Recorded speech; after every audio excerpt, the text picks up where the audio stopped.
Hello friends, welcome back to my channel higher education tutorial में आपका स्वागत है।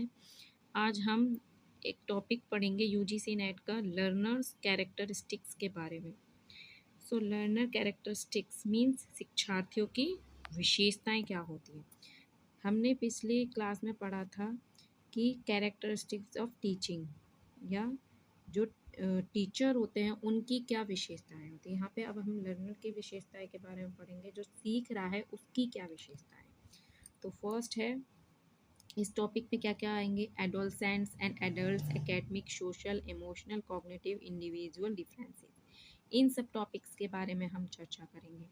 फॉर्मेट है line by line, Hindi plus English, ठीक है, बिल्कुल परीक्षा और फ्रेंडली, ठीक है। हिंदी और इंग्लिश दोनों में पढ़ाएंगे, हम तुमको लाइन बाय लाइन पढ़ाएंगे, परीक्षा के अनुसार पढ़ाएंगे और फ्रेंडली वे में पढ़ाएंगे। ओके, सो नेक्स्ट है आपका फर्स्ट जो है आपका कि भाई characteristics of adolescent learners. Adolescent क्या होता है, किशोर शिक्षार्थियों की विशेषताएं।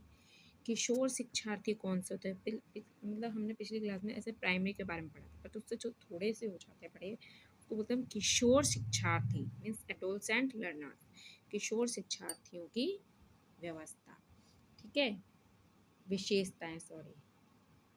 अब हम इसमें पढ़ेंगे एज ग्रुप क्या होता है किशोर शिक्षार्थी का, भाई 13 से 18 साल के बीच, ठीक है।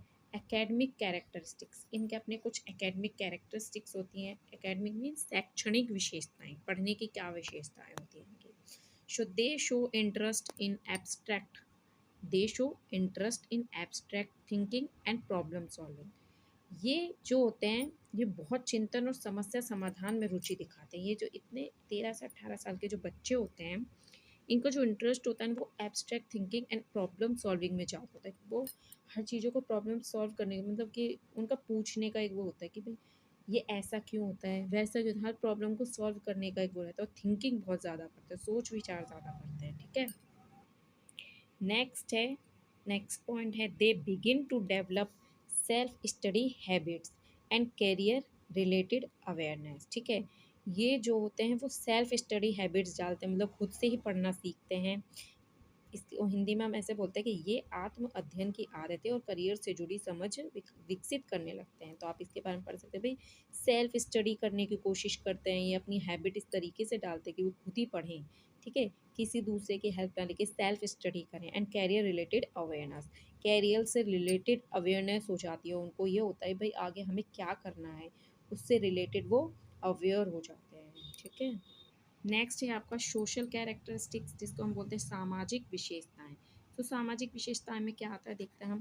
पीर influence becomes very strong at this stage. ये जो स्टेज होती है किशोरावस्था की, इस अवस्था में साथियों का प्रभाव बहुत अधिक होता है। मीन्स जैसे आपके फ्रेंड सर्कल होगा वैसे ही आपका वैसे आपको इफेक्ट पड़ेगा। मीन्स आपका फ्रेंड सर्कल जो है पढ़ाई से रिलेटेड है तो आप पढ़ाई में ज़्यादा, खेलकूद वाला फ्रेंड सर्कल हुआ तो आप खेलकूद में ज़्यादा रहोगे। कहने का मतलब है इस टाइम पे फ्रेंड सर्कल का अच्छा होना बहुत ज़रूरत है, इफेक्ट बहुत पड़ता है इस चीज़ का। नेक्स्ट है, they seek social identity and group belongingness, mean वे सामाजिक पहचान और समूह में अपनापन चाहते हैं, है ना। मतलब जो सोशल आइडेंटिटी चाहते हैं कि भाई अब जो 13 से 18 साल के बीच के बच्चे हैं, वो अपनी आइडेंटिटी बनाना चाहते हैं, ग्रुप बिलोंगिंगनेस, समूह में अपनापन चाहते हैं कि भाई हमें भी अपनापन मिले, ऐसे ना हो कि धुतकारे जाएं, है ना। वो एक पहचान बनाना चाहते हैं, इसलिए वो उस चीज़ को करियर से रिलेटेड, इसलिए वो अवेयर होते हैं और इसीलिए वो सोशल आइडेंटिटी भी चाहते हैं। नेक्स्ट है आपका इमोशनल कैरेक्टरिस्टिक्स, भावनात्मक विशेषताएं।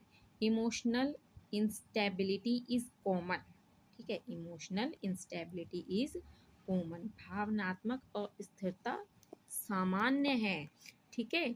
अब इसमें क्या होता है कि भाई मूड स्विंग्स हो रहे हैं, फ्रस्ट्रेशन हो रही है, सच्ची बात है। इस टाइम पे मूड स्विंग और फ्रस्ट्रेशन हो तो बहुत आम बात है, मतलब कि झुंझलाहट, मूड स्विंग्स होना, कहने का मतलब भाई करियर से रिलेटेड मन में चलता रहता है, भाई हमें अब क्या लेना है ना। आपको जब आप 10th कर ले तो आपको ये लगता है भाई साइंस लें, क्या लें, कॉमर्स, है ना। इन चीज़ों के बारे में सोचना पड़ता है इस टाइम पे। सेकंड चीज़ होती है कि जब आप बड़े हो जाते हो और जब आप 12th पास कर लेते हो तब आपको ये रहता है भाई आप आगे क्या करना। तो इसके लिए मूड स्विंग्स होते रहते हैं, फ्रस्ट्रेशन रहती है, पढ़ाई से रिलेटेड भी रहती है, तो इस टाइम पे इमोशनल इंस्टेबिलिटी हो जाती है। ठीक है, नेक्स्ट पॉइंट इसमें पॉइंट है भाई they become more self conscious and sensitive. सही बात है, इस टाइम पे ये बहुत ज़्यादा सेल्फ कॉन्शियस हो जाते हैं और सेंसिटिव भी हो जाते हैं, मतलब आत्म जागरूक और संवेदनशील। ठीक है, सो डी है कॉग्निटिव कैरेक्टरिस्टिक्स। इसके कॉग्निटिव कैरेक्टरिस्टिक्स भी हैं, क्या हैं, जिसको हम बोलते हैं संज्ञानात्मक विशेषताएं। संज्ञानात्मक विशेषताएं में क्या, संज्ञानात्मक विशेषताएं में होता है कि भाई development of logical reasoning and critical thinking begins.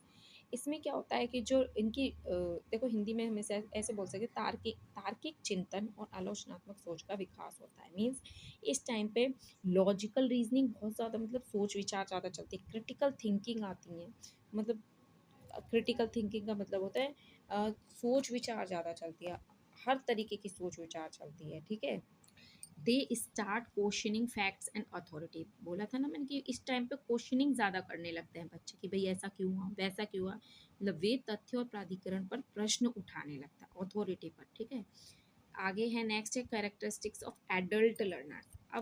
अब हम पढ़ेंगे characteristics of adult learner. Adult learner कौन से होते हैं, ऐसे सीखने वाले जो एडल्ट हैं, बड़े हैं, व्यस्त शिक्षार्थी को सीखता। अब ये व्यस्त शिक्षार्थी कौन से होते हैं, इनकी एज ग्रुप होती है 18+, 18 वर्ष से अधिक। अब इसमें क्या आता है, पहला है एकेडमिक कैरेक्टरिस्टिक्स। इसके अपने एकेडमिक कैरेक्टरिस्टिक्स हैं, मीन्स इसमें भी शैक्षणिक विशेषताएं। क्या विशेषताएं, highly goal oriented and focused on outcome. ठीक है, highly goal oriented and focused on outcomes, means ये गोल ओरिएंटेड होते हैं, अत्यधिक लक्ष्य उन्मुख और परिणामों पर केंद्रित होते हैं। मीन इनको अपना जो गोल है उसको कैसे भी मतलब पाना है, गोल करना ओरिएंटेड होते हैं, मतलब ये गोल हमें प्राप्त करना है, ये लक्ष्य हमें प्राप्त करना है।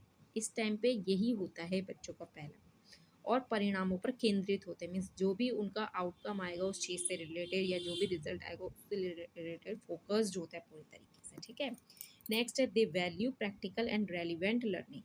They value practical and relevant learning means वे व्यावहारिक और प्रासंगिक अधिगम को महत्व देते हैं।